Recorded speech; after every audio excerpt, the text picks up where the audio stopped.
சங்கீதம் 82. ஆசாபின் சங்கீதம். தேவ சபையிலே தேவன் எழுந்தருளியிருக்கிறார். தேவர்களின் நடுவிலே அவர் நியாயம் விசாரிக்கிறார். எதுவரைக்கும் நீங்கள் அநியாய தீர்ப்பு செய்து துன்மார்க்கருக்கு முகதாட்சண்யம் பண்ணுவீர்கள்? ஏழைக்கும் திக்கற்ற பிள்ளைக்கும் நியாயம் செய்து சிறுமைப்பட்டவனுக்கும் திக்கற்றவனுக்கும் நீதி செய்யுங்கள். பலவீனனையும் எளியவனையும் விடுவித்து துன்மார்க்கரின் கைக்கு அவர்களை தப்புவீங்கள். அறியாமலும் உணராமலும் இருக்கிறார்கள், அந்த காரத்திலே நடக்கிறார்கள். தேசத்தின் அஸ்திபாரங்கள் எல்லாம் அசைகிறது.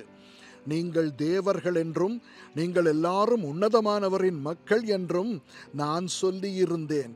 ஆனாலும் நீங்கள் மனுஷரைப் போல செத்து லோக பிரபுக்களில் ஒருவனைப் போல விழுந்து போவீர்கள். தேவனே எழுந்தருளும், பூமிக்கு நியாய தீர்ப்பு செய்யும். நீரே சகல ஜாதிகளையும் சுதந்திரமாக கொண்டிருப்பவர். ஆமென்.